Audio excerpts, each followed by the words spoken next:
किन्नर सिंदूर क्यों लगाते हैं? क्या किन्नर भी प्रेग्नेंट हो सकते हैं? और क्यों किन्नर का अंतिम यात्रा सिर्फ रात को ही निकाली जाती है? और दुनिया की ऐसी किन्नर जिनकी खूबसूरती देखकर आप दंग रह जाओगे। और क्यों कहा जाता है कि अगर किसी किन्नर का दिल किसी लड़के पर आ जाता है तो समझो उस लड़के की लॉटरी लग गई और वो उसे माला माल कर देंगे। और किन्नर संबंध कैसे बनाते हैं? किन्नरों से दुआ तो हर कोई लेना चाहता है, लेकिन उनकी इज्जत कोई नहीं करना चाहता। ये रहते भले हम लोगों के बीच में है, पर इनकी एक अलग ही दुनिया होती है। दोस्तों, आज की इस वीडियो में हम इन्हीं किन्नरों से जुड़ी कुछ बातों के बारे में जानेंगे, जिससे जानकर शायद आप इन्हें उस नजरिए से देखना बंद कर दें कि जैसे आम लोग इन्हें देखते हैं। दोस्तों, कोई भी किन्नर इस बात से पूरी तरह खुश नहीं होता कि वो एक किन्नर है, क्योंकि वो एक अच्छे से जानता है कि वो इस समाज में नहीं रह सकते और उन्हें एक आम इंसानों की तरह नहीं देखा जा सकता। कभी कभी तो आपके मन में भी ख्याल आता होगा कि इस बात का पता कैसे चलता है कि कोई इंसान किन्नर है या नहीं। आपको बता दें कि किन्नरों का उल्लेख धर्म ग्रंथों में भी किया गया है, जिसमें साफ साफ कहा गया है कि ये किन्नर यदि किसी को आशीर्वाद दे या श्राप दे तो उसका फल निश्चित होता है। और वही आज की जनरेशन की बात करें तो साइंस ये बताती है कि जब कोई बच्चा माँ के पेट में होता है तो 3 महीने बाद ही उसके शरीर का विकास होने लगता है। लेकिन अगर इस बीच माँ को कोई शारीरिक प्रॉब्लम या बीमारी हो जाती है तो उस कंडीशन में पेट में हार्मोन डिसबैलेंस हो जाते हैं, जिस वजह से बच्चे में मेल और फीमेल दोनों तरह के जेंडर प्रोड्यूस हो जाते हैं। पर मेन प्रॉब्लम ये होती है कि ये दोनों जेंडर अच्छे से डेवलप नहीं हो पाते और तब होता है किन्नर का जन्म। दोस्तों, इसके अलावा एक रीजन ये भी बताया जाता है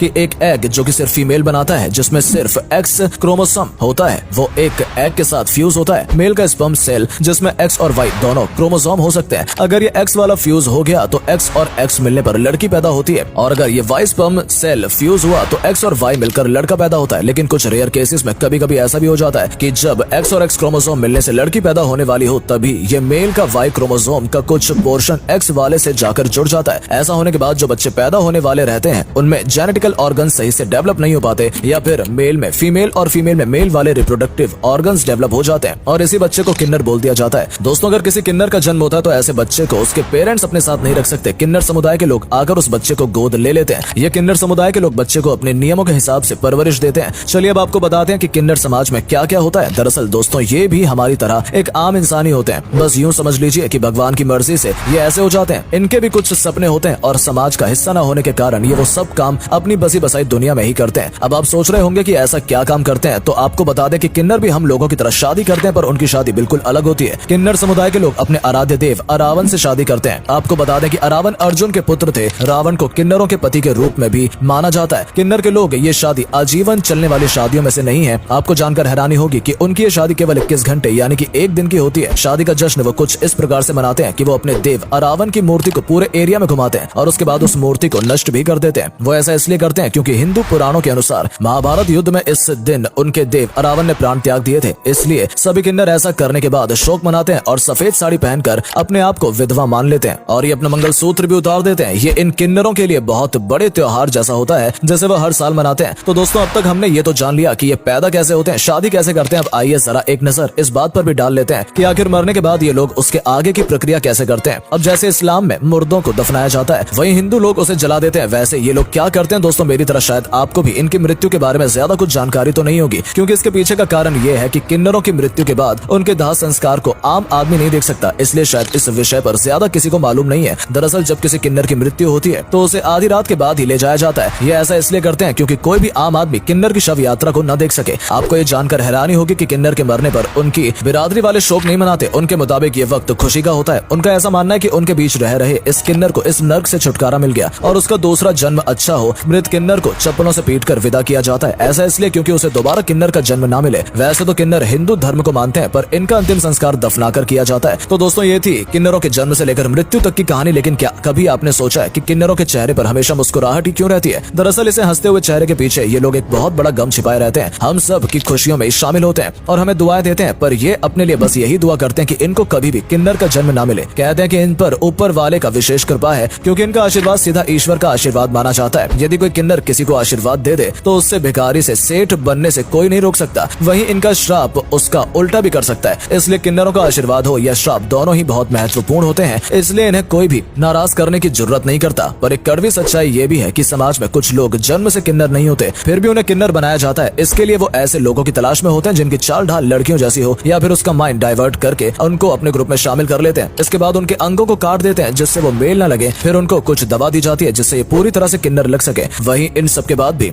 उनके कुछ और नियम होते हैं जिसके बाद ही उनको किन्नर समाज में दाखिला मिल सकता है। लेकिन वो नियम कौन से हैं, चलिए बताते हैं। सबसे पहले कस्में ली जाती हैं, फिर गुरु धारण करने का भी रिवाज। इन सब के बाद सबके साथ भोज भी करना पड़ता है। पड़ता है, तब जाकर किसी को किन्नर समाज में जगह मिलती है। पर एक शर्म की बात यह भी है कि किन्नर समाज को समाज में काम नहीं मिलता। अब जीना है तो खाना भी चाहिए, पर यह कहां से आएगा, इसलिए ज्यादातर किन्नर भीख तक मांगने पर मजबूर हैं। दोस्तों, आप लोगों ने अक्सर ट्रेन या बसेस में पैसा मांगते इन्हें देखा होगा। कई लोग ये सोचते हैं जहाँ देखो ये लोग वहीं पैसा मांगने आ जाते हैं। अगर गौर किया जाए तो ये हम ही लोगों की वजह से ये काम करते हैं। अब चूंकि इन्हें कोई काम नहीं देता तो अपना पेट भरने के लिए ये भीख मांगने पर आमदा हो जाते हैं। हाल ही में किन्नरों पर सुप्रीम कोर्ट ने एक फैसला सुनाया कि जिसे सुनकर उनके भी मन में एक आशा की उम्मीद जगी है। दरअसल ये वो फैसला है कि तीसरे वर्ग के रूप में ट्रांसजेंडर्स को मान्यता दी गई है। इसके साथ किन्नरों को यह दर्जा देने वाला भारत दुनिया का पहला देश बन गया है। सुप्रीम कोर्ट ने ट्रांसजेंडर को शिक्षा एवं स्वास्थ्य देखभाल सुविधा मुहैया कराने के लिए भी केंद्र एवं राज्य सरकारों को निर्देश दिए। और अगर आप न्यूज देखते हैं तो आपको पता ही होगा कि हाल ही में पद्म लक्ष्मी जो ट्रांसजेंडर थी वो केरला की पहली वकील बन गई हैं। वहीं प्रिया भी एक भारत की पहली ट्रांसजेंडर डॉक्टर है। मतलब नजरिया बदल रहा है।